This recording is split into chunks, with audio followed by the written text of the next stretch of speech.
Alright, here we go. Welcome back to the Game Smash Podcast. As always, I'm your host, Ruben Liberty, and with me is... Boaz Mohammed Yusuf. And we got some stuff. We got Broly and Bardock. Bardock to Dragon Ball. Good God, I can talk. I talk for a living. This is true. We've got Hero 27 revealed. What's her name for was? Brigitte. There we go. We got huge Sombra buff. We got huge Sombra buff, and then we had that crazy Nintendo Direct. But before we get into that, let's talk about what we played this week. So I played a little bit of Shadow of the Colossus, the remaster. Oh wow! You actually had the money and the time to play that? Well, of course you had the money. okay. Listen, you. One, it is a cheaper game. I hate this slander that you put that I'm just rolling in dough. You know what? I was cutting fucking corners today when I was buying groceries because I was like, that's way too expensive. I'll fucking cut this corner because I need to buy more stupid plastic. Anyway, yeah. But Shadow of the Colossus is pretty good. The game is gorgeous, obviously, and it runs really well. And one of the things I really like is that the game is supported with a bunch of different control schemes, which is kind of so that it's really nice because basically I know that some people really didn't like the control scheme in the actual game. Well, the actual game, and there's some that really didn't like it in the PS3 version. So there's classic, hybrid, modern. There's a bunch of different ones that have different tweaks to them. That's really smart. So yeah, it's really, really nice. So it plays really well. I do have this kind of weird moment where it's like, I feel like an asshole at some moments where I'm like, I miss the fog. Oh. I miss the fog, and I know that the fog was there for a technical reason because they simply just couldn't render half the world. Yeah. But that effect gave the world a little bit more of an etherealness to it.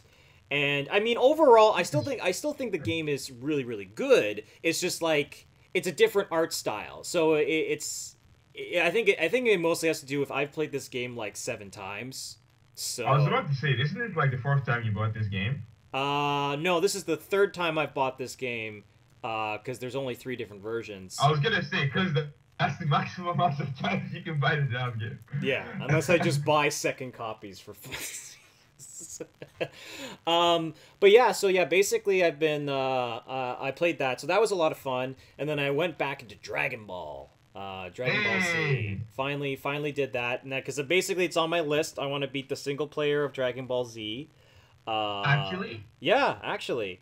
I want to because I want to get 21 to my roster. And I also want to see how stupid that story is. And guess what? That story is really stupid. And I love it. How far have you made it in? How far have I made it in? So it seems like the story is split into 3 parts. It is, yeah. I think I'm about 25% of the way there of completion. So I'm like a quarter. Okay. So, I mean, like, I like the kind of board game system to it in which you have to, like, kind of strategically think, do I want to, go and train and level up my fighters?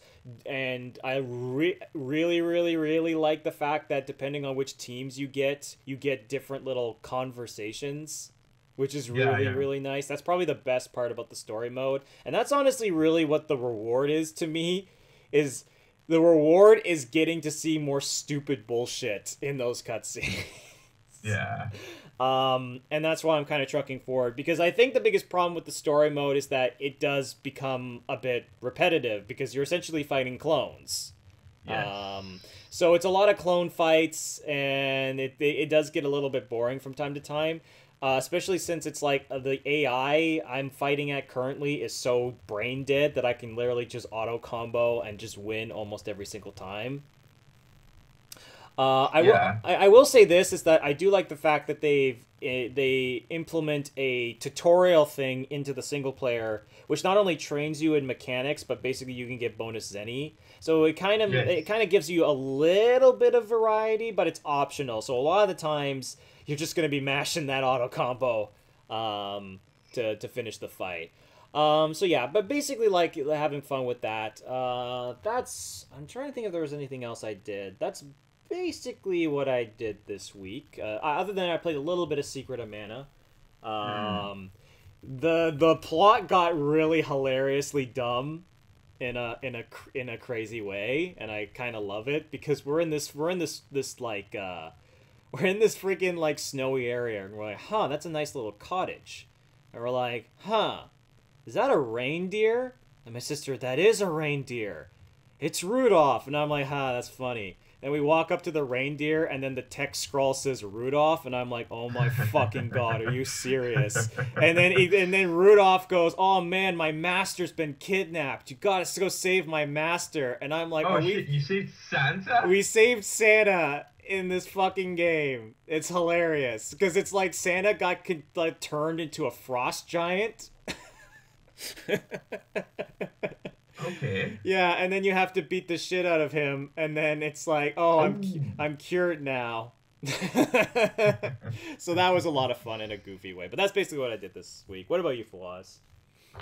Okay, so the main two games that I played are pretty much the two you expect: Dragon Ball and Monster Hunter. So I beat Monster Hunter story mode. Yeah. I beat I killed Kirin. Hey. So I'm Hunter rank 36 now.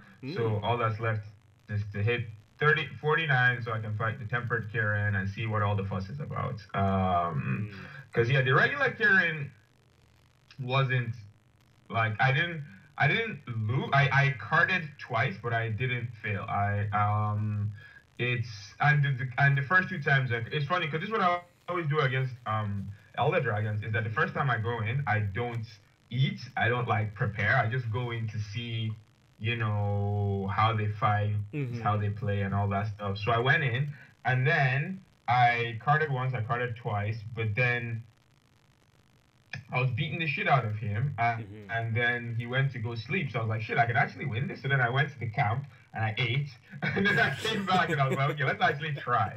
No, and then I killed it. So that was nice.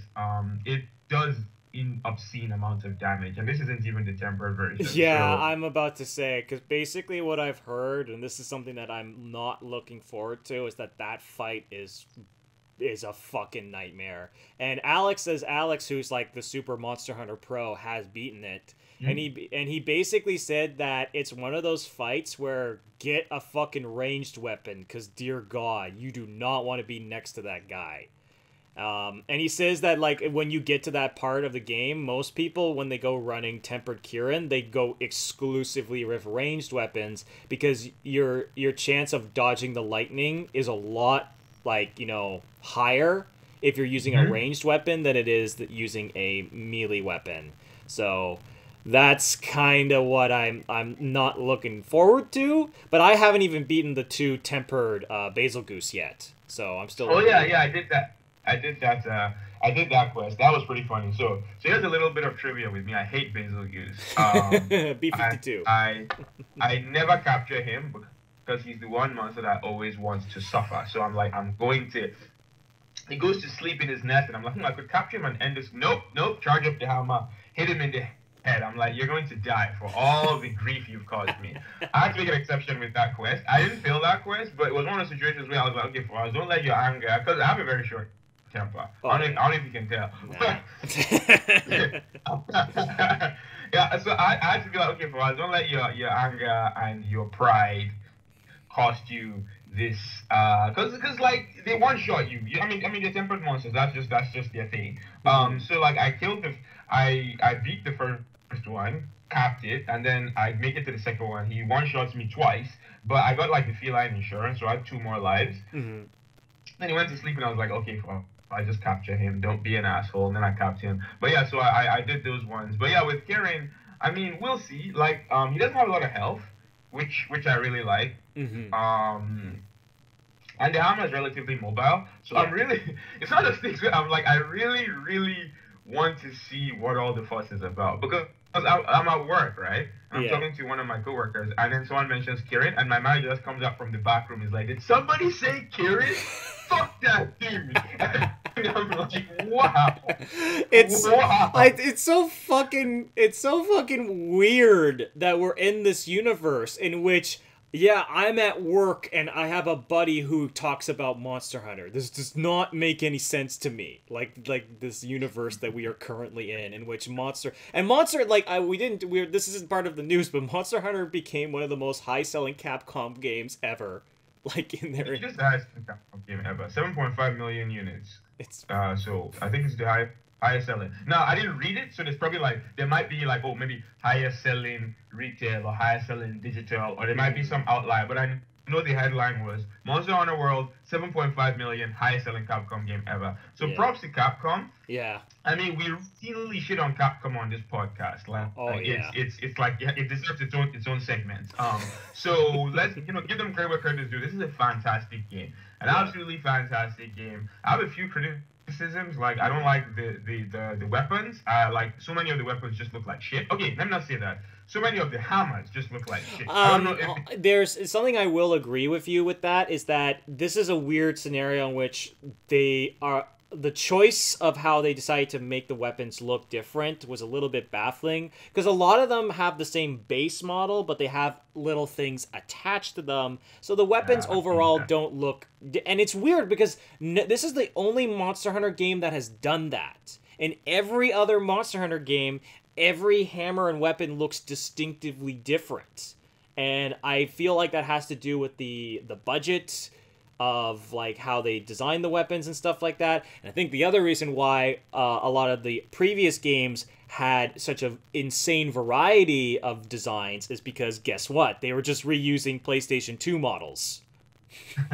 So yeah, yeah. I do think some of it is. I think some of it was actually a design decision because it appears like they were going for a more realistic look with this game. So I feel like that was part of the reason why they made all the weapons look so boring is because they're supposed to look realistic. But for me, I'm like, they just look boring. You know, like with the hammers, for example, Nergiante's final hammer, which I finally got, nice, looks amazing, but everything up until that looks like shit. And then it's the same with almost every other Elder Dragon's tree. It's the same with almost every other tree. Like Xeno Jesus's hammer, I was so disappointed. Xeno Jesus's, I love that. It's like it's steel hammer, but with a little bit of Xeno. And the part that makes me laugh, right, is that they have this long list of requirements. They're like, okay, I need an Anjanath gem. I need an Anjanath fan. I need Anjanath pelf. I need Anjanath like membrane. And then I look at the hammer, and it's just like the regular bone hammer with a little Anjanath skin on top. And I'm like, boy, what do you do with all that other stuff? I spent. Oh, that's an issue that Monster Hunter has had for a longest time, where it's like, why the fuck do I need these fangs when there's not a single fang on the goddamn hammer? This makes no sense. I should need 3 scales and that's it. I'm like, where did it all go? But I digress. The game is fantastic. I've gotten to the point where like there's not a whole lot left for me to do. So I'm kind of the interest is kind of waning. I'm only 70 hours in, so hey. But it is telling that I'm 70 hours in and I'm feeling and I'm not. I just want more stuff to. There's not because I've killed every monster, right? Yeah. Now it becomes the wait where it's like, oh, when's that March update? Like. Exactly. Yeah. Exactly. The game itself, I'm still really enjoying it. I'm thinking I should probably start learning another weapon because I literally only play the hammer. Maybe I need to start messing around with Arena. I played a couple bit of Arena. You know what I found out is that the monsters in Arena are all scaled for 2 players. Yeah. So when you do it by yourself, it takes forever. Like I was wondering why I was fighting Ezeki Yaki or whatever that thing is called, and I was like, this thing does not normally have this much HP.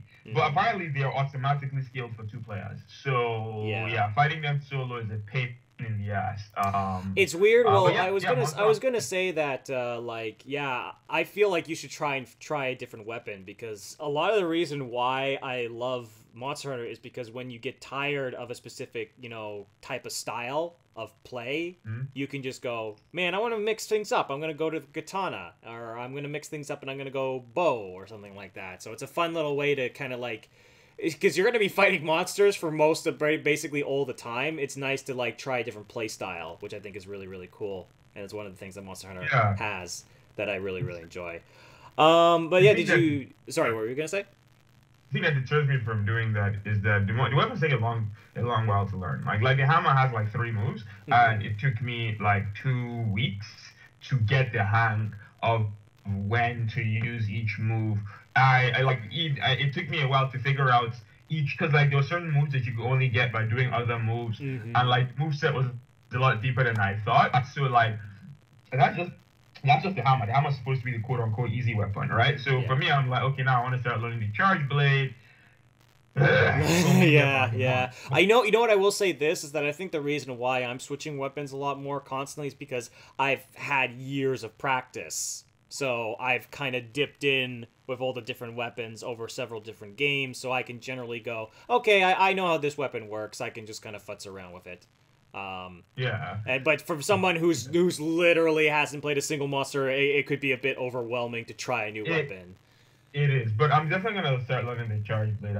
I've been putting it off since the open beta, and I do this shit a lot. I did it with Marvel vs. Capcom 3, where I kept saying I'm gonna learn Dante, and here we are 7 years later, and I still haven't learned Dante. So I'm just gonna like bite the bullet, craft a charge blade and just start learning it. But to segue from that, the other game I played was Dragon Ball FighterZ, and I'll just be honest, I'm not enjoying the game as much as I thought I would. Okay. Yeah, like I can't put my finger on what it is, but I think it's the damage or lack thereof. It takes too long to kill anything in this game. It's just so I'm like, you do less damage in this game than you do in Guilty Gear, and Guilty Gear is 1v1. I'm like, there is like, sure, you have your high damage combos, like a 70% combos, but the core issue, I think, and it's a mix of a lot of things, but I think the core problem is that too many things scale your combos too severely. Like literally, you start a combo with a jumping attack. I did the same combo, one with a standing medium, the other starting with a jumping attack. I lost 2,000 damage. That's solid 20% that I lost just for doing a different starter. You start your combo with a vanish attack, it's getting skilled by like 40%. You start your combo with an assist, you've lost 30% on that combo. You start your combo with a light, you've lost like 30%. You start your combo, like everything skills your combo. It's so, it just feels like the entire game is trying its best to not let me kill characters. Whenever I kill a character, I feel like I did it in spite of the game. It feels like every system honestly, what I think happened was that they watched Marvel 3, and in Marvel 3, you deleted characters you could lose 3 characters in 5 seconds. Like, I'm not even exaggerating. That's the sad part. Yeah. You could actually lose your entire team in 5 seconds. Now, obviously, that is too much. So I think they saw that and they were like, okay, we don't want that to happen, right? So then they were like, okay, cool. 1, no incoming mix-ups. I'm like, cool, I completely agree with that decision. Even in spite of everything I said, I still agree with the decision to not have incoming mix-ups. Yeah. Then next, they're like, okay, cool, no hard knockdowns. I'm like, okay, I'm a bit iffy on that, but that's fine. In a game with assists, giving hard knockdowns can probably lead to some really, really shitty situations. Yeah. Then they're like, okay, we're going to add like super scaling on everything. I hate that. I absolutely hate it. I hate it in closed beta. I hate it in open beta. I hate it now. Then they're like, okay, even sparking, that's supposed to be this damage boost. It gives you a 20% damage boost, but then like most combos most openers scale your combo for more than 20%. Right. So you do a sparking combo and it doesn't even do that much extra damage. For God's sake, the actual sparking explosion scales your combo. So if you start a combo, hit sparking in the middle of the combo, it scales the combo. And it's just like, guys, for God's sake, it's a 3v3 game. Let me kill somebody. It's weird that you say it's weird that you say that, because like I had like a weird scenario where I was like, I felt that when I played online against this one guy, I got deleted incredibly fast. Like, I don't know if that has to do with the fact that I suck, and then he just was able to combo me into oblivion. But I don't know if that has. I don't know if the scaling thing. I wonder if the scaling thing has to do with it's like. I think part of the thing that they probably struggled with from a design prospect is that they realized that there's a lot of people that cared about this game who never played a single fighter in their entire life. And I feel like some of the decisions that they made were attempts to try and make it easier for newer players, and I think some of them worked, but obviously the scaling thing, I think I agree with you in which it's like, yeah, someone who is used to different systems and much faster systems in which characters can die a lot quicker, it's frustrating. That's like, why the hell are you not dead yet? Yeah, you know, like you can hit it like I'm hitting characters 3 times. So like I go into training mode. I'm like, okay, cool. Let me learn the quote unquote optimal combos. I learned the trunked optimal combo, 4K damage. Every character in the game has 10,000 HP. 4K damage. That's 40% of one character's life bar. And then okay, then here this is the other thing that then makes the matches seem like they go on forever, right? Okay, sure. 40% is not the end of the world. You hit one 40% combo into another 40% combo that you then DHC, and that's a dead character. Yeah. However, it's a 3v3 game. You hit me with one 40% combo, I raw tag, right? First of all, the combos build too much blue HP. So I hit you with a combo that quote unquote does 50%. 20% is permanent damage, 30% is blue HP. You raw tag out, then you heal back that 30%. And that 50% combo I did ends up only doing 20% to you, right? Then, on top of that, blue health recovers way too fast, like twice as fast as Marvel 3. So, like, in some cases, okay, so they raw tag out, you don't get the punish on the raw tag. If you don't open them up in, like, the first 3, 4, 5 seconds, it's not even worth going for the snap because they've healed over half of it back, right? Yeah. Then, on top of that, right, raw tags are safe on block. Why do developers keep doing this? I don't understand. For me, I'm like, see, raw tagging is you know what I mean by raw tagging, right? It's it's tagging raw essentially, like yeah, essentially. So the game has a bunch of mechanics in place where that allow you to tag your character out. After a smash, if you hit a smash, so like the heavy, you know when it sends like the wall bounce, you can tag out. When you're blocking, you can hit forward plus assist, and you can tag out. That one isn't safe on block, even though that one costs 1 bar. But then raw tagging is safe on block, even though it's free. You can tag out by doing 2 supers. There's a bunch of different. You can tag out mid combo by just doing the inputs of your teammate super and then do it with the assist button. There's a lot of really, really cool ways to tag out your character, which I like, and I think is going to like help the game grow going forward. But then I'm like, then if there's all these things here, why is raw tagging safe on block? That's the reason why matches go on forever. Like, it just feels like the matches don't ever end. And then this then brings to the final issue that I have, and that is that coming back just feels impossible. If you lose 2 of your characters, you just want to go back to the character select screen because you're just like, what's the point? I'm gonna have to hit this dude like 17 times to kill all 3 of his characters, you know? Now, I will say that Marvel 3 overdid it. In Marvel 3, you almost got punished for killing your opponent's characters because X Factor. Oh wait, I'm sorry, I almost forgot one other thing I need to complain about. Spark, I've complained about this like so many times on this podcast, but I'll do it again because repetition.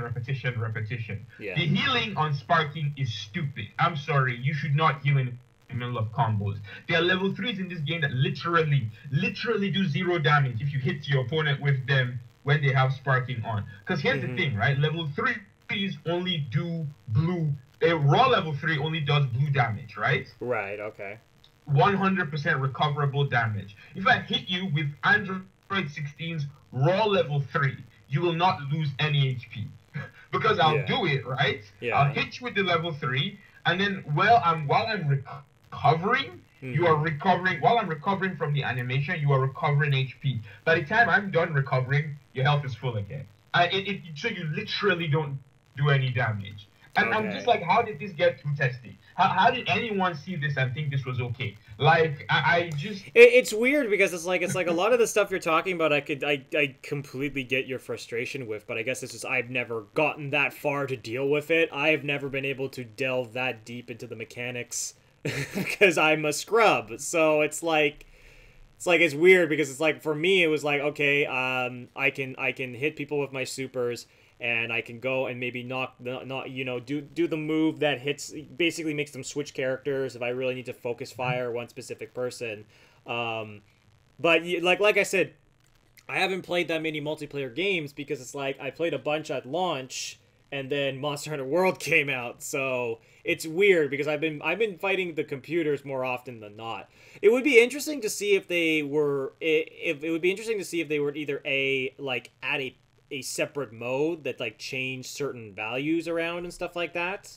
I don't think Um, that's a good idea. you don't think so? Like because No. what if there's people that do actually like the system, like overall, like they don't mind the things that you have grievances with, and but there are people like you that do have grievances with the system, and they can have a separate mode altogether. I don't know because No. I feel like well here's my question.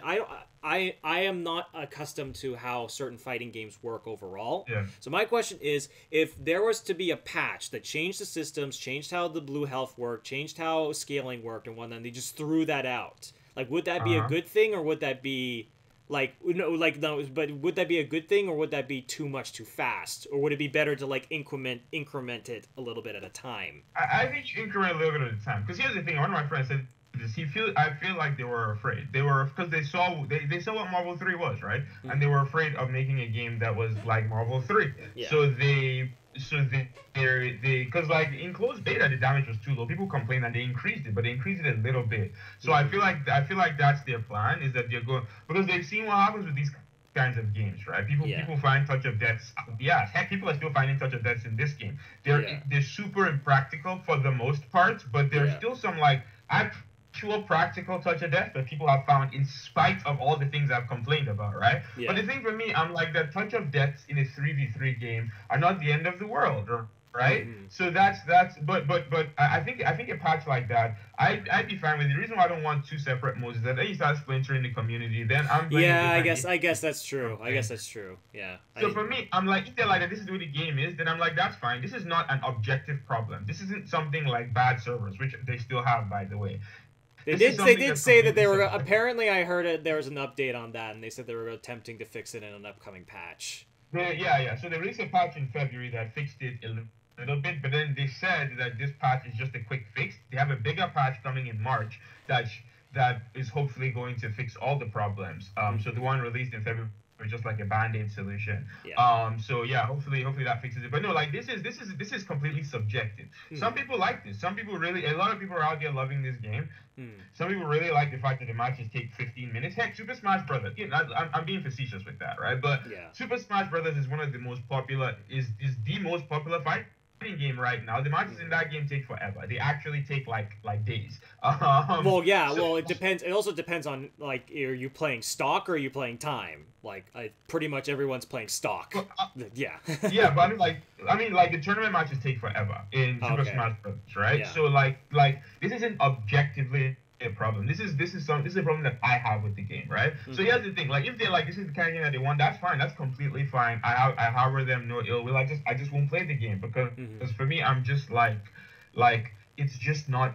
It's You're frustrating, not you know? having fun with the system, so why would I Yeah. continue playing? I feel like I'm fighting the system all the time. And that was the thing that I loved about Marvel 3 was that, I just go to training mode and I just mess around for hours because, like, the engine was so much fun to fool around with. I'm not feeling that with this game. And I just, like, it just feels like everything is so restrictive. It just feels, like, I'm just like, take the weighted clothing off, to borrow a, yeah, like, it feels like everything, like we're in the hyperbolic time chamber to continue the Dragon Ball Analogies. metaphors, because it just feels like absolutely everything is just there restricting me. I personally feel like if they took Sparking Blast and made it a passive, as in they added that 20% damage boost to everything in the game, and they also added the fact that it lets you it increases your speed a little bit. So okay, that might be a little extreme because the game is already very, very fast. Yeah. But yeah, I feel like they just if they don't even need to increase the damage, just reduce the scaling. That's technically the same thing. Well, But no, I that- feel like reducing the scaling, like maybe put it percentage wise, like just make that scaling like less egregious, I guess. Yeah, make it less egregious. Make it like so I can, if I use a level, because like there's actually no reason to use level threes at the end of combos because they scale so poorly. You Mhm. just like you're better off doing two level ones than But doing one what if you level want to three. look They do. cool? And that's the thing, right? There's so many cool level threes in this game that I want to do. But then I also want to kill that goddamn cell, right? So I'm like, okay, I can't even do Gohan's level 3. I have to go level 1, level 1, level 1 instead, because that makes more sense. Now the level 1s are also fantastic, Yeah, right? Yeah, exactly. it's like, this breaks my heart to say, because like I love everything else. This game is the anti-Marvel vs. Capcom Infinite. Like, I Hmm. literally love everything about this game except the core gameplay. It's Yeah. out, and that's not even entirely true. I do enjoy the core gameplay. It just feels like nothing is punishing because the damage just isn't high enough, right? Yeah, So it's like basically it's the opposite. Yeah, I see what you're saying like that. It's like the systems are like hampering your enjoyment of the game in a way that it's like I didn't have to deal with in Marvel 3 Ultimate or even like Marvel Infinite. But those games, their problem is that are more like presentation wise in the game's overall look as a whole. Well, at least yeah, yeah. For Infinite's case.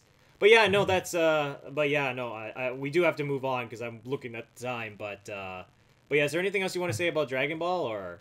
Broly and Bardock are coming to Dragon Ball FighterZ, first two DLC characters. Mm-hmm. They got announced mid-February. It's almost been a month and we haven't actually heard anything about them, Yeah. playstyle or anything like that. But knowing our luck, we'll probably get like a trailer 3 days after we post this podcast. Yeah, yeah, So yeah, yeah, so yeah, look forward to that. Yeah, there's really not a whole lot to say because these are probably the two most obvious inclusions. yeah. Mm-hmm. Bardock is in his base form, Yep. and Broly is in his legendary roided out Super Yeah. Saiyan form. So yeah, really not a whole lot more to say about that. Looking forward to hearing more about them. And oh yeah, but Broly, they did confirm that Broly is going to have a playstyle that focuses on armor, but Yeah. that's pretty much all gameplay related Well, that because was confirmed. the game is missing a big character archetype. So I Broly's mean, gonna. you sound like someone has to fit against 16. Yeah. Well, I mean, yeah, but that's it. Like 16 is like the one. Yeah, he's the only one. So Broly is going to be, and Broly looks gigantic. He looks Yeah. even bigger than 16, so that's gonna be cool. 16 has one move with armor, his shoulder check, but Broly, because the fact that they had to mention armor in the breakdown makes me think that he might have multiple moves with armor. Yeah. That should be fun. Yeah, that should be fun. I'm actually kind of excited for that. Yeah. But You yeah, know no, it what? I'm looks really cool. excited for Oh, what are you excited for? the new hero coming Yes. to Overwatch. Hero 27 officially has a name, and it's Brigitte, a name that is going to be mispronounced for the next like 200 years. Yeah, So yeah. yeah, look forward to that. She is Torbjorn's daughter Yeah. and Reinhardt Squire. And Hmm. she's a tank support hybrid because even Brigitte thinks defense heroes are useless.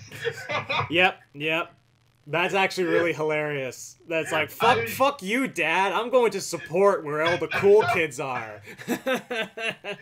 bro, I cried when okay, so they're teasing everybody thought it was going to be her for a very long time, and I'm Yeah. like, okay, cool, it's gonna be another defense hero. I mean, I don't want more defense heroes. I think Mhm. defense heroes were a mistake, but like, but but I'm like, okay, cool, whatever, it's fine. We've had like 4 DLC characters, and none of them were defense heroes. It's cool. And then they reveal her, and like, oh, she's a tank support hybrid. I'm like, oh my god, even Torbjorn's daughter was like, nope, Nope. no.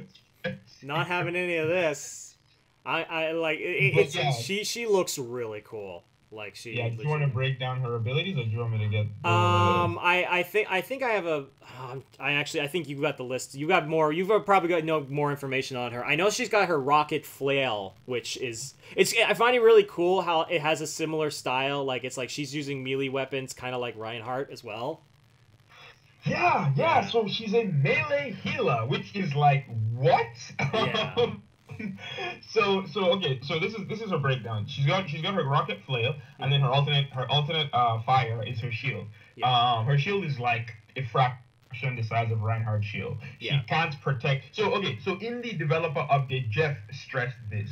She is a support first, a tank second, right? yeah.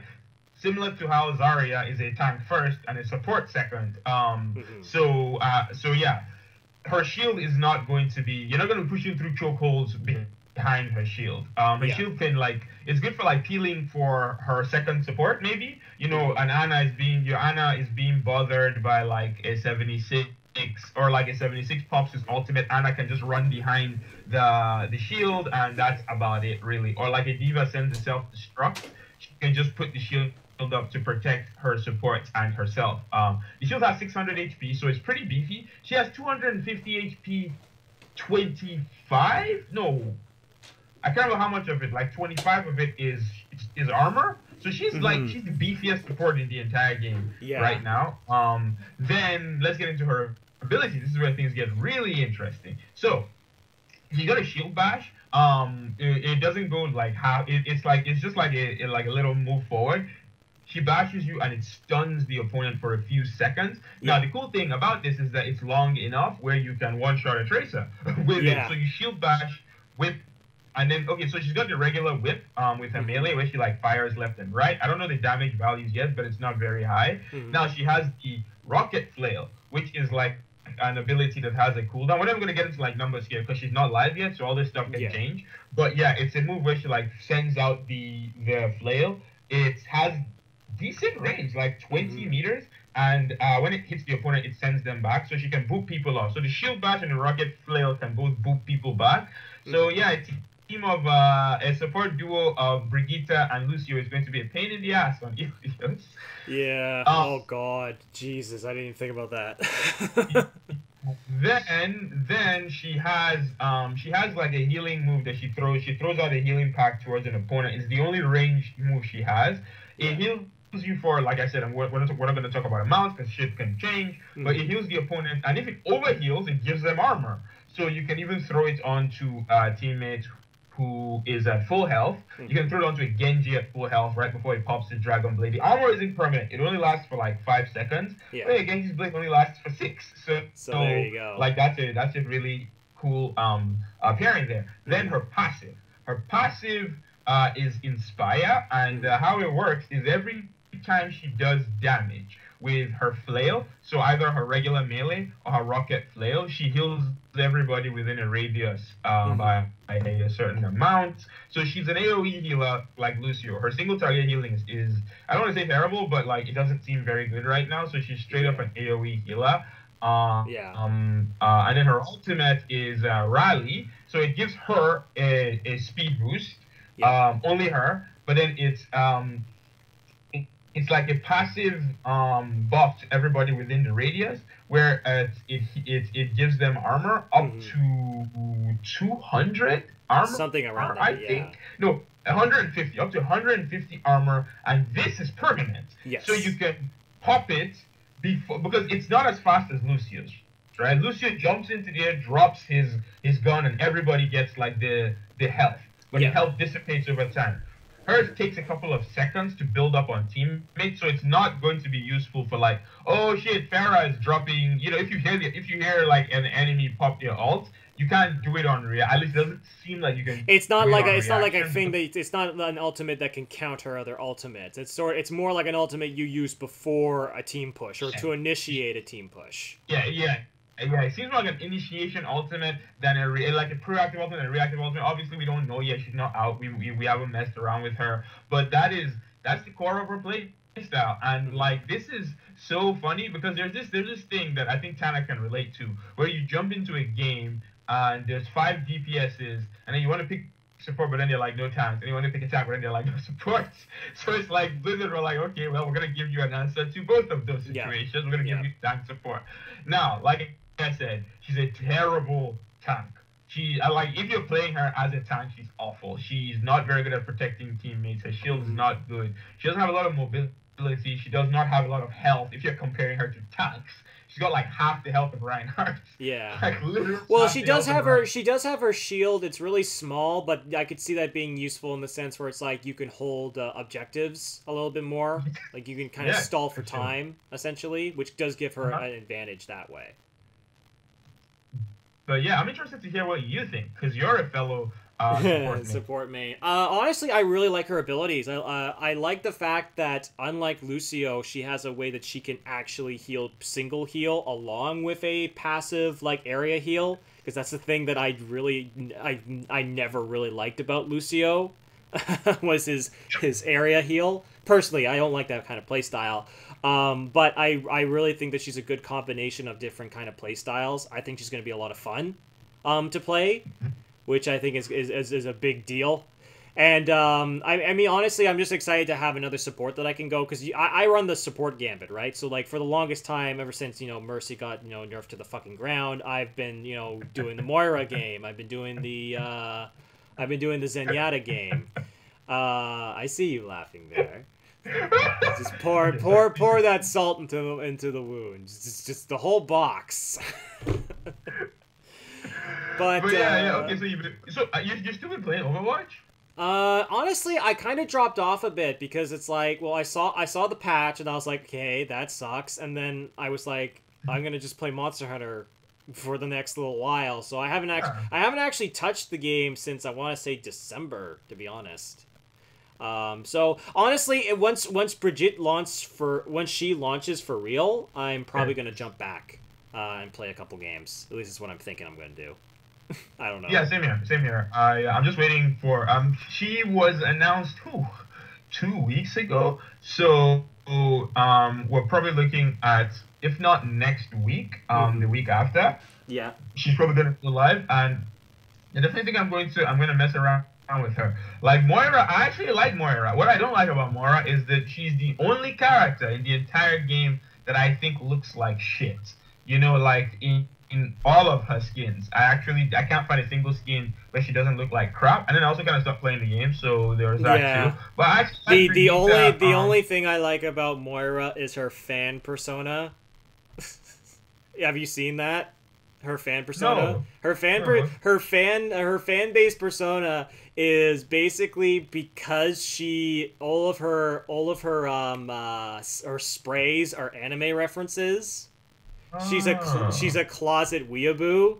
And there's this really great comic. It's just like why Moira turned evil. And it's basically she's in a lab just with a fucking Naruto band just screaming the opening song. And then Mercy just walks in and goes, "What the fuck?" And then she's like, and then she runs away. And then it just cuts to her in like a secret base just going, I gotta make sure she can't tell anyone. And she switches sides. So it's just that I love that about her. But yeah, no. I think as far as like weakest overall designs, I think her and Orisa have overall the weakest.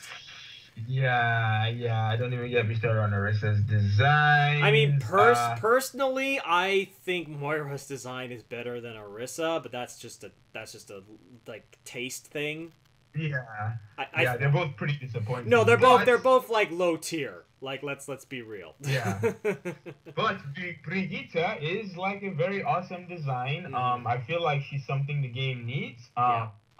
Unlike one of the earlier heroes that Overwatch got, of the 6 DLC characters, we're at 6 now, right? Let me think about this. So it's Ana, Sombra, Orisa, Doomfist, Moira. Yeah, 6. This is our 6th one. Yeah. Of the 6, I think the character that was the biggest mistake was Sombra.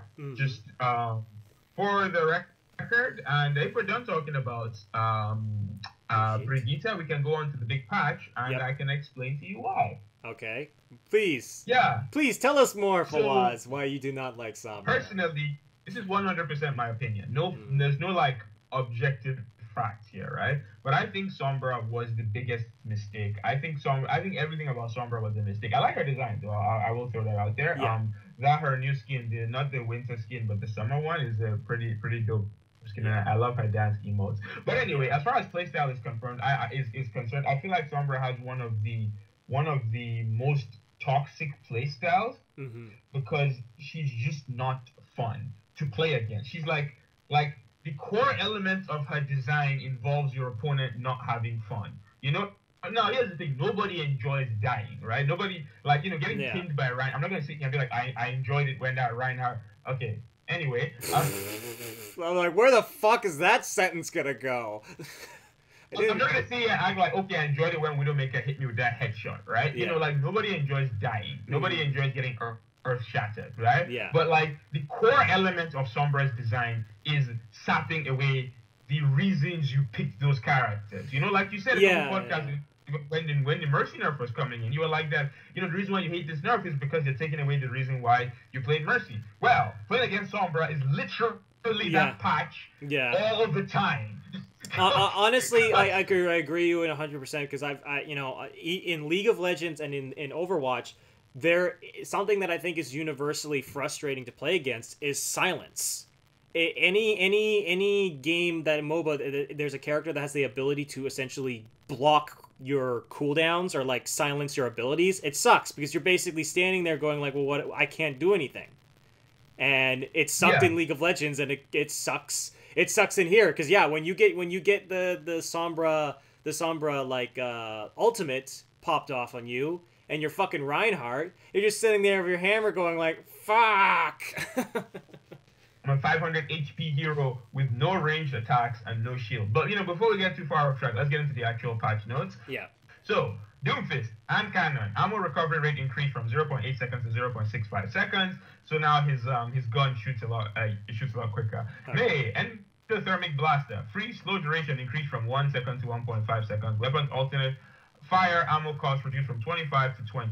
Okay. So, I mean, these are pretty self-explanatory. Yep. Nobody cares. The big thing here is Sombra. Okay, Sombra, EMP, no longer blocked by small objects. This is a minor, like, quality of life type thing, because you could hide behind a signpost and EMP wouldn't hit you for some reason. So, yeah, sure. Hack, no longer gains ultimate charge from health pack healing. You know what? Of all the things I hate about this patch, I'll give them credit for this change.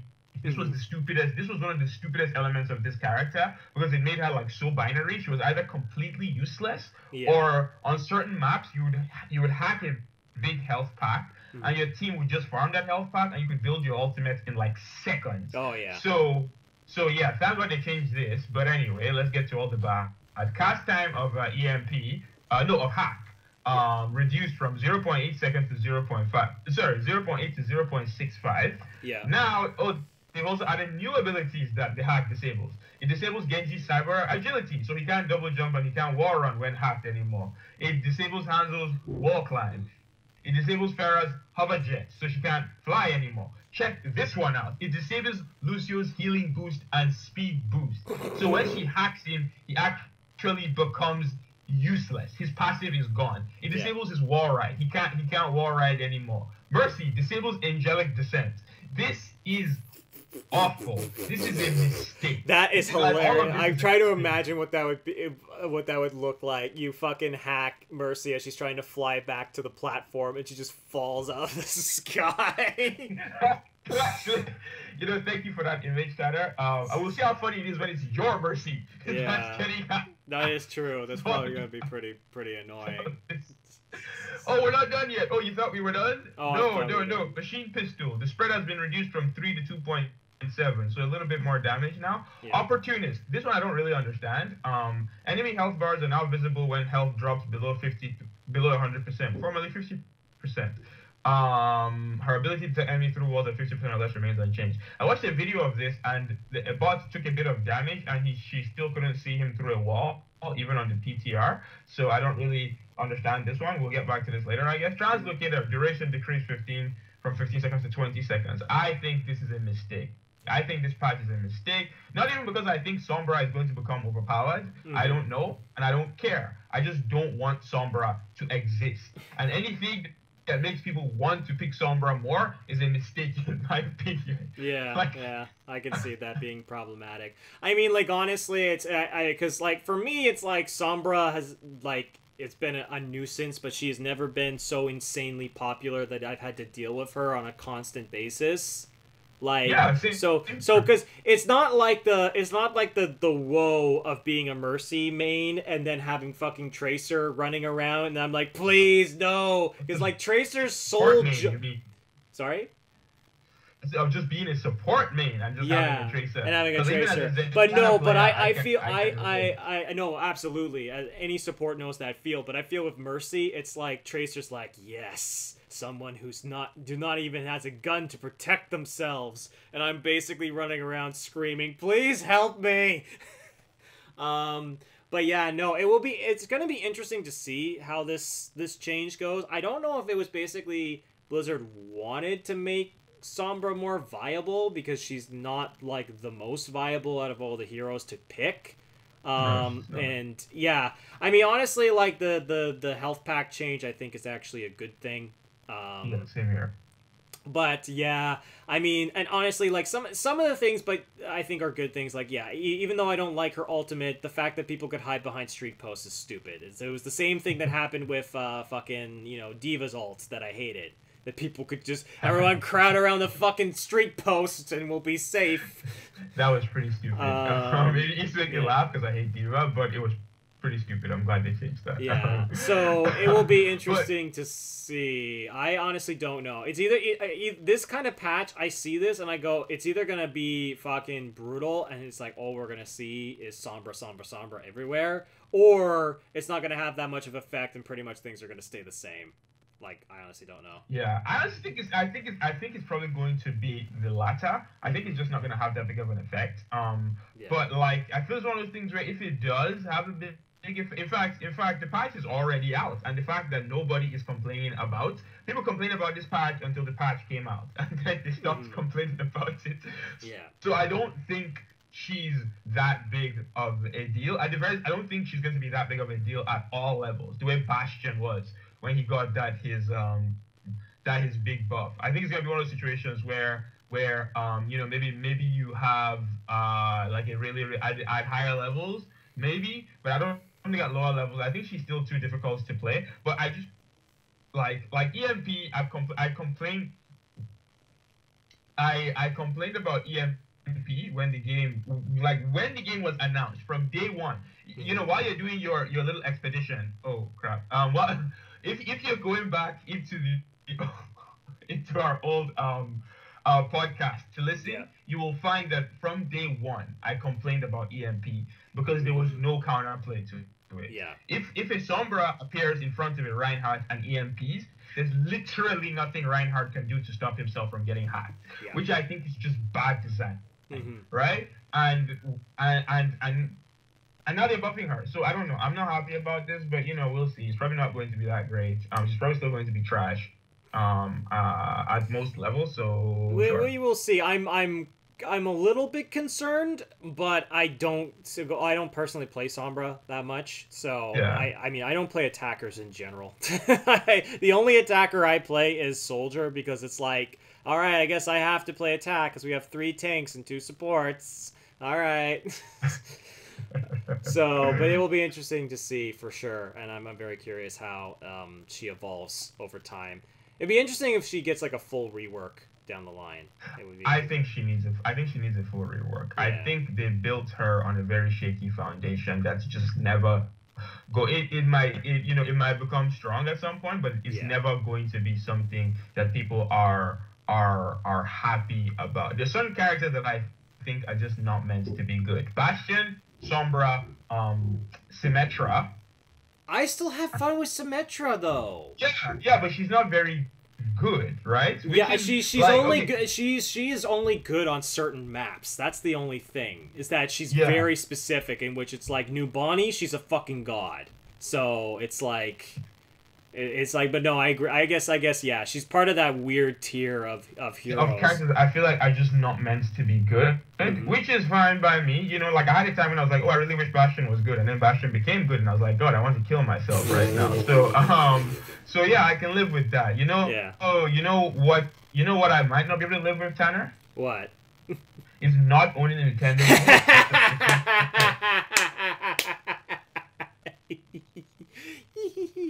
Yes, I love it. I love the salt. This is my turn to pour the salt in. Oh man, I'm gonna stare longingly into my Switch because it's fucking awesome. So Nintendo had a direct, and a bunch of really cool shit got announced.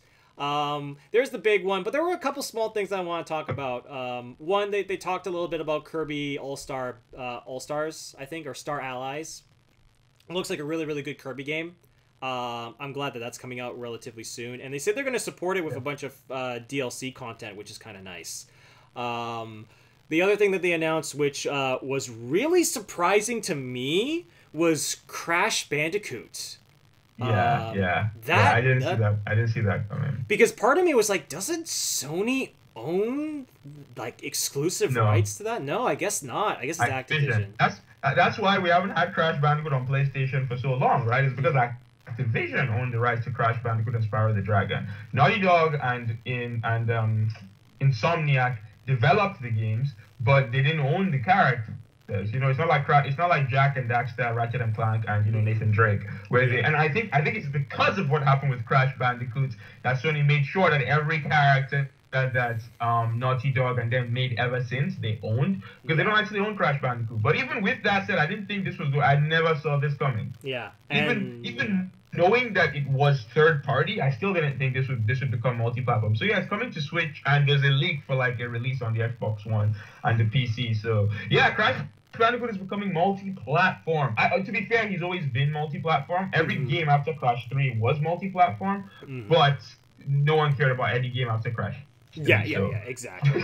So no, I agree with you on that. So that was really bizarre seeing that. Yeah. The other thing that was also really bizarre was the Dark Souls remastered trailer, because it was like, all right, cool. They're showing us details about Dark Souls. It looks cool. Looks a little bit prettier than the original version. And then they showed the fucking Solaire amiibo. And that is hilarious to me. Everything about that amiibo is hilarious. Because... Is it hilarious? Oh man, you were planning that, weren't you? You just. They already just said Solaire. I was like, I was really like, yeah, that's two puns this. You're on a roll today. I'll give you credit for that.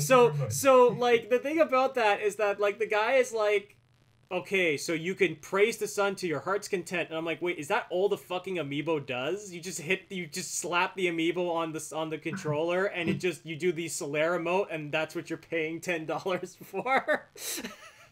Hey, what more do you want, right? What else do amiibos do? I know. Well, the thing is that most of the amiibos give like a little bit of extra content, like items or costumes and stuff like that. So it's a little bit bizarre if that's all it does. I just find that kind of weird, but I'm still gonna get it. I'm still gonna get that amiibo because it's hilarious to me.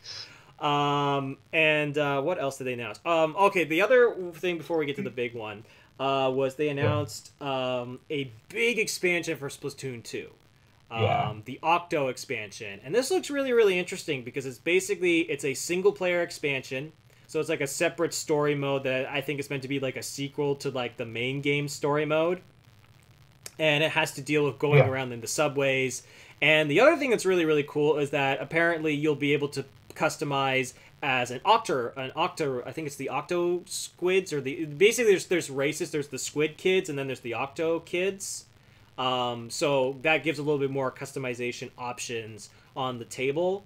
There's going to be new weapons, there's going to be new maps and stuff like that. The expansion is $20, which is a bit expensive, but I don't know how much content there's going to be in there, so it might be worth it in the end. I don't know. But they're also releasing a free patch. That's true. To add like some new weapons and some new stuff. So yeah. I think that was all from the. Right? Well, there was one little thing at the end. That's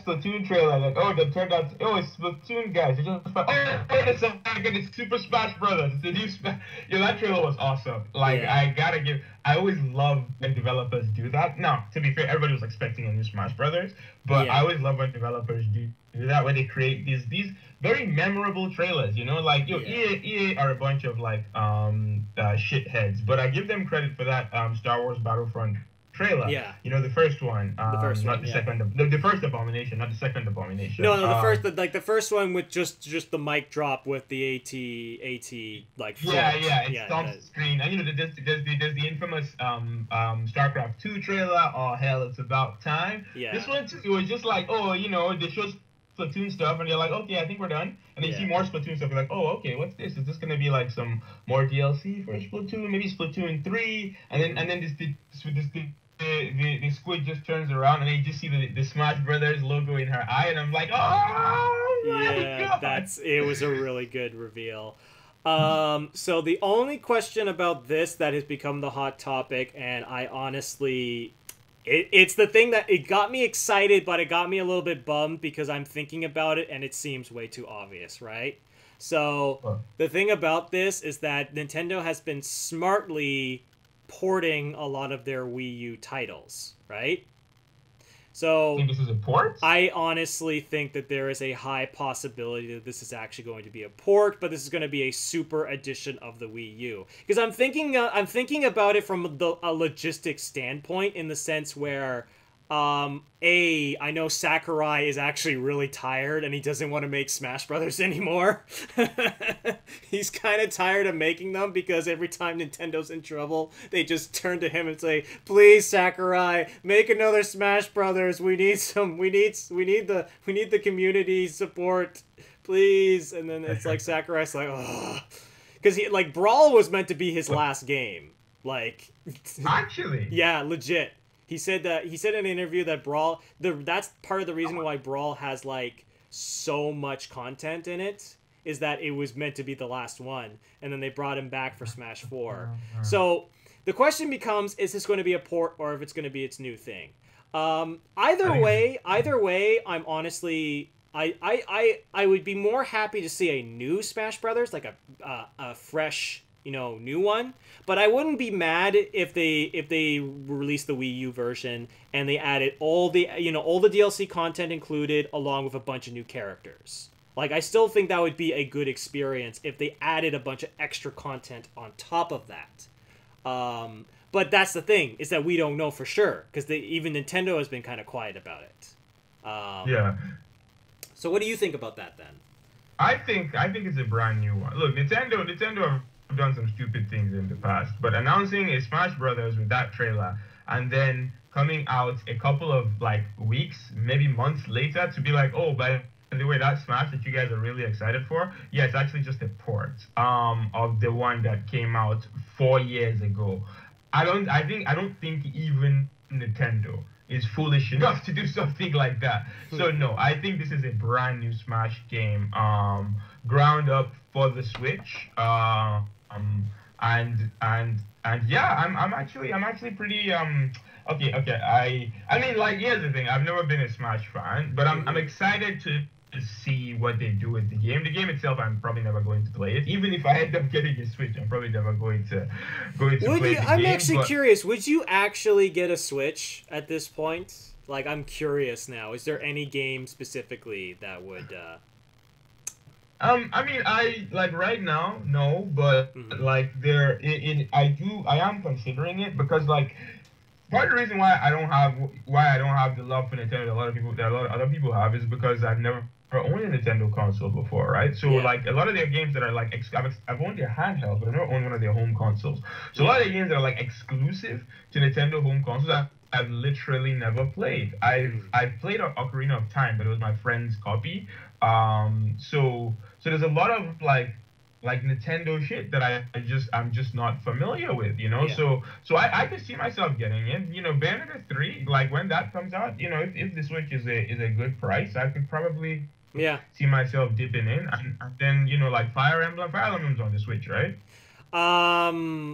Which one? Because I think actually I don't think currently there is a regular Fire Emblem game on the Switch, like just a basic one. There is probably going to be one down the road. That is guaranteed. And of course Prime, Metroid 1 series I've always wanted to play. I played the handheld Metroids, and I played a little bit of Metroid Prime on the GameCube, but I never got a chance to play it proper because I didn't own a GameCube. Yeah, so. I know. Metroid Prime is so fucking good. Like just for the atmosphere alone, that game has such good atmosphere. It is shockingly good. And like I remember there was like a moment in which like sometimes you could see Samus's reflection in the visor at certain levels. That's cool. And there was like this really cool moment in which like I was going in an underwater like tunnel, like it was like a scavenge, like I think like it was like a ship that got destroyed and was underwater, and I was walking through it. The music was so kind of serene and quiet, and then there was just the faint little flicker of her face on the screen, like from the reflection from the visor. And I just remember that just being such an amazing, cool little moment that clearly was not meant to be. It wasn't like a staged moment. That was just a moment that just naturally happens in the game. So yeah, and it's immersive, right? It's those those are the little moments that really that get us when we're playing. I feel like most people remember those kinds of moments more than the big gigantic set pieces. Yeah. Because it's shit like that is cool and shit like that is unexpected. Exactly. But honestly, like I think that for me, it's like I'm glad I got a Switch, and I'm really glad that this Direct is we're gonna get details about Smash at E3, like at the digital event. We're gonna get the full details. I think they're gonna reveal whether or not this is a port or whether or not this is a port or not. I'm gonna be honest, like I hope that it's a new one, but even if it is a port, I'm still gonna get it because you know what my buddies keep complaining to me about recently. What? We want to come over and play a party game. Okay, but we always play Smash. Oh, Smash is on your Wii U. You still have that. Yeah, but it's in a box, and I don't have half the cords anymore. Well, I guess... I'm surprised it's not in the ground. I am the only one who has some nostalgia for the games on the Wii U, not the Wii U console as a whole. Nostalgia. I should have nostalgia and not Stockholm Syndrome. Yeah, you know what? That's a good point. It could be a combination of both. But regardless, I think this was a really, really good Direct. So well done, Nintendo. This is part of the reason why I've actually grown to really enjoy this type of event. Because they're just sprinkled throughout the year. They come out as a surprise. Like, usually they're announced the day before. And then it's just the internet just kind of, grabs on the trailers and just starts to have fun. It's a really, really good way of presenting information. Rather than just the massive, dump at, like an E3 event. Or like a Gamescom or like Tokyo Game Show or something like that. Where there's, like, so much all at once. So, but before we wrap things up, we got our question of the day from the wonderful J Streets. Shout out to J Streets. And he's asking us, what 2018 Microsoft exclusive would you buy if released on the PS4? So my question to you, J Streets, is Microsoft have exclusives in 2018? Really? They have exclusives in 2018. I don't even know if they have any exclusives planned for 2018. I will say this. Okay, how about this? I have some exclusives that I would buy immediately if they were on the PS4 that Microsoft currently has. One of which is Killer Instinct. I've talked about that game to death and how I think that game looks fucking rad. And then the other one is Cuphead. Yes. I would really, really like to play Cuphead on my PS4, and currently it is in the PC Microsoft, cages, I guess. So those are the two games that stand out to me where it's like, man, I really, really wish I could play them. And for the most part, I technically could play Cuphead. I just have to get it for the PC, but I kind of want to play that on a console, Yeah. Yeah, so it's funny. So I Google Microsoft 2018 exclusives. The first article that comes up. The Xbox One has a serious exclusive games problem. Well, okay. Let me stop shitting on them. They do have Sea of Thieves coming out this year. That is true. So that's I'm not interested in that game, but that is an exclusive they have coming. As far as I think the exclusive that I would get is PUBG. Really? If only because I really want to see what all the fuss is about. Like PUBG and Fortnite, people are like going crazy over those games, and I don't get it obviously because I haven't played them, right? So Fortnite is free to play, but I don't like the way the game looks. I prefer PUBG aesthetically. So like you know what it is? It's like Fortnite seems exceedingly cartoony, and PUBG seems more realistic. But it's weird. Usually I prefer cartoony. I know. I love Overwatch. Yeah, I know. And it's what was I gonna say? It's weird because it's like I get why PUBG is so popular, but it's one of those things where it's like I feel like PUBG and Fortnite are so annoyingly popular that my wants to play them is kind of like I can't go on YouTube and there's not a new Fortnite slash PUBG. Well, honestly, Fortnite is actually becoming, I feel like, more prevalent than yeah, Fortnite has overtaken PUBG, which is hilarious. Which is hilarious to me. And it's actually the Paladins. You know what it is? It's that it's free. Fortnite is free and is on consoles. PUBG is exclusive to the PC, and you might say, but wasn't there an Xbox version? And I'm like, yeah. So it's exclusive to PCs, and there's a reason for that. Oh my god, Tanner. So basically, it's like they both seem kind of interesting, and I wouldn't mind to like try them out at least once. But I don't know. I feel like it's one of those games like when I had to play Minecraft at some point, right? And I did. I got my PC, I downloaded Minecraft, and then I played it. And then I was like, this seems like a lot of fun. I could see a lot of people having fun in this kind of overworld, but then there was some point where I was just like, you know what? I don't think this game's for me. I don't particularly want to go around crafting stuff and building, Legos, right? Like, yeah, I don't know. There's something. I wasn't saying that the game was bad. I was just like, I just had no interest in playing it. So it's one of those problems. No, I feel you. And yeah, these games I might play them and not, well, PUBG I might play, I might not like it, but like here's the thing. Look, it's time to be completely honest, right? I'm talking a lot of shit about the Xbox One right now, but the honest to God truth is that there's actually so little on this console that interests me. And this is probably the reason, because I used to own an Xbox 360, Right.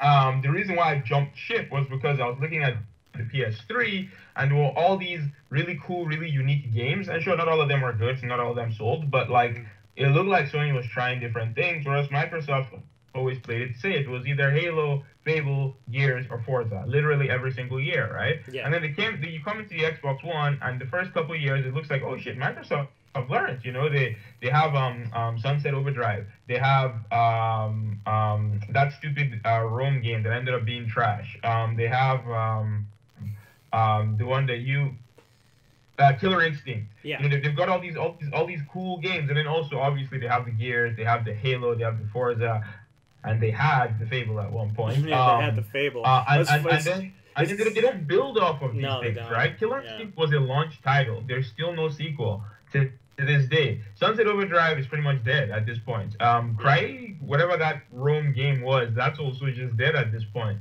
Like, it feels like the second the second the franchise doesn't like sell 20 million copies, they're like, okay, cool, back to Halo and back to Gears. And the tragedy of that is that they've now killed those franchises too.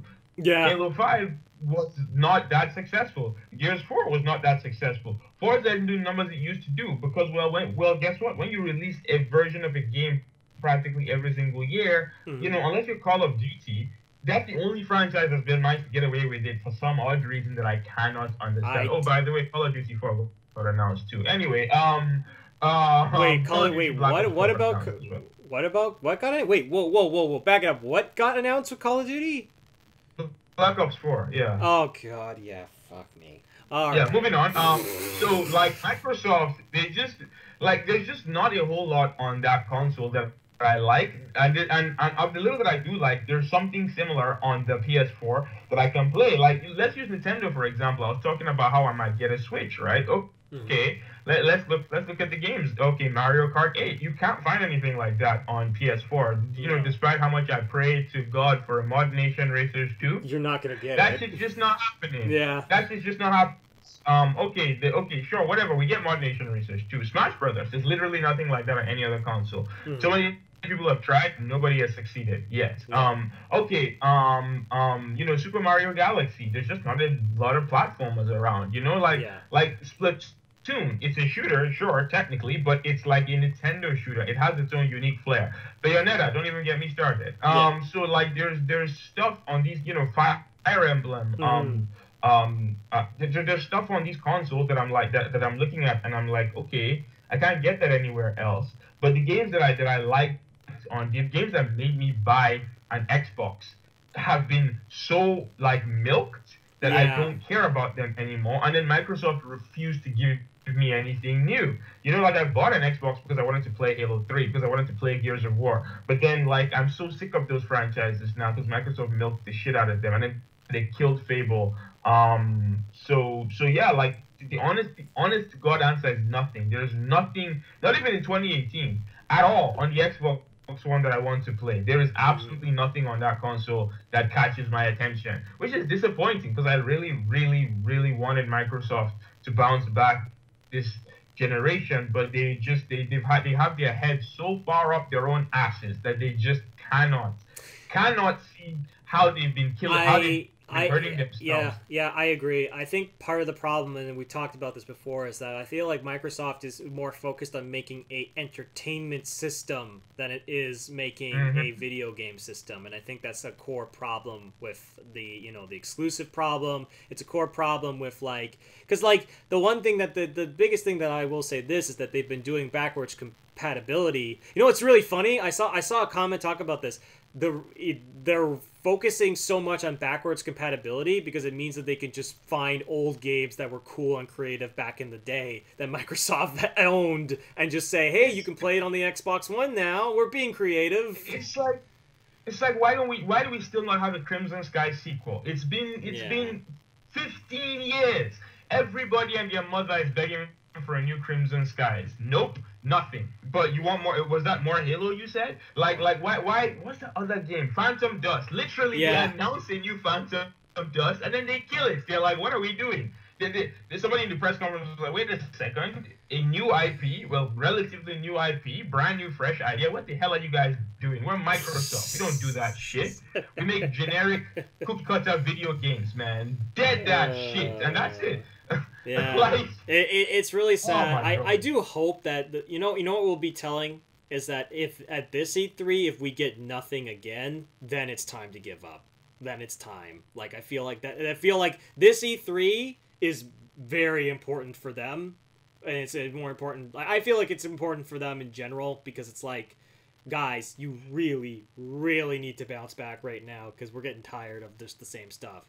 And they can deliver. I feel like they can do it. They just have to put more effort into it. I completely agree. Yeah. I don't know. We will have to see, and it will be very, very interesting to see what Sony, Nintendo, and Microsoft announce in E3. But we'll have to talk about more about that when we get closer to the E3 season for sure.